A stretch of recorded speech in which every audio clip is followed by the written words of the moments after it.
ఇలాగ ఒక సంవత్సరం చేశాక చేయలేక ఇంటికి వెళ్ళి మా అమ్మతో చెప్తున్నానమ్మా, ఏదో ఒక పని చేస్తాను తప్ప పని నేను చేయలేనమ్మా అంటే, మా అమ్మని ఇష్టం బాబు అని చెప్తా ఉంది. ఇదంతా ఎందుకు చెప్పుకొచ్చానంటే, ఈ రాత్రి ఈ సభలో ఉన్నవారే కాదు కానీ ఈ చుట్టుపక్కల చాలా ప్రాంతంలో నా తండ్రి వలె చాలా మంది అలాంటి వ్యసనానికి, త్రాగుడికి అలవాటు అయిపోయిన చాలా మంది ఉన్నారు. అయితే వాళ్ళకి చెప్తున్న ఒక మాట, ఒకవేళ ఈ సాక్ష్యం ఎక్కడైనా ఉండి వింటా ఉంటే, నిలబడి వింటా ఉంటే, అయ్యా మీకే ఈ మాట చెప్తున్నాను, నా చేతులు జోడించి దండం పెట్టి. నేను ఎంతగా బాధించబడ్డానో నా తండ్రి వల్ల, ఈ రోజు నీ పిల్లలు కూడా అలాగే బాధించబడతా ఉన్నారు. నిన్ను కట్టుకున్న భార్య, నిన్ను కన్న తల్లిదండ్రులు కూడా అలాగే బాధపడతా ఉన్నారు. కనుక దయచేసి, అంతగా భయంకరమైన పరిస్థితిని అనుభవించాను, ఈ రోజు నీ కుటుంబంలో కూడా అదే భయంకరమైన పరిస్థితి ఉంది. ఎందువల్లంటే నీ త్రాగుడు వల్ల. కనుక ఈ సభల పక్షంగా బ్రతిమలాడుతున్నాను, నా చేతులు జోడించి. ఎక్కడున్నావో, ఏ స్థలంలో ఉన్నారో నాకు తెలియదు కానీ దయచేసి ఆ త్రాగుడి నుంచి విడుదల పొందాలని మీకు నేను మనవి చేస్తా ఉన్నాను. ప్రియరా, నేను ఇంటికి వెళ్ళిన తర్వాత ఏదో పని చేస్తాను కానీ ఆ పని నేను చేయలేనమ్మా అంటే, మా అమ్మని ఇష్టం బాబు అని చెప్పింది. నేను ఏలూరు పంపుల చెరువు దగ్గర తాపీ పనికని వచ్చానండి. అయితే ఉదయకాల సమయంలో సిమెంట్ బస్తా నెత్తి మీద పెట్టుకుని పైకి వెళ్ళి పైన సిమెంట్ బస్తా కిందకు వస్తున్నాను. అలా కిందకు వస్తున్న క్రమంలో కళ్ళు తిరిగిపోతా ఉన్నాయి. ఒక అరుగు మీద కూర్చున్నాను.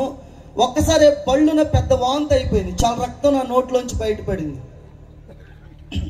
ఆ రక్తాన్ని చూడగానే సొమ్మసిల్లి పక్కకి పడిపోయాను.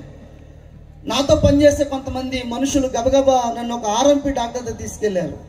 చాలా పెద్ద వాంతి చేసుకున్నాడండి, చాలా రక్తం కక్కున్నాడు, కొంచెం చూడండి అంటే ఆ డాక్టర్ గారు చెప్పారు, నేను చూడండి ఏదైనా పెద్ద హాస్పిటల్ తీసుకెళ్ళిపోండి అన్నారు. ఏలూరు ఆశ్రమ హాస్పిటల్కి తీసుకొచ్చారు. ఉదయకాల సమయంలో 9:30 తీసుకొచ్చారు. సాయంత్రం 5:30 వరకు ఈ గుండెకు సంబంధించి ఈ భాగంలో చాలా వైద్య సంబంధమైన పరీక్షలు చేస్తూ ఉన్నారు. 5:30కు ఒక రిపోర్ట్ ఏంటంటే, ఈ భాగంలో ఏం జరిగిందనంటే ఒక గడ్డ లోపల పగిలిపోయింది.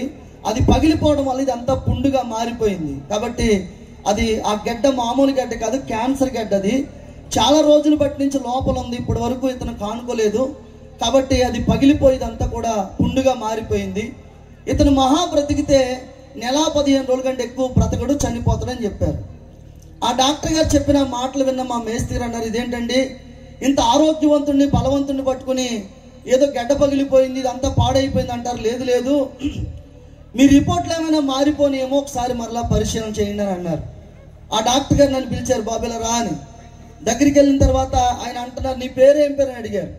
నా పేరు ఆదామురాజు కంటే ముందు ఆదినారాయణ అండి.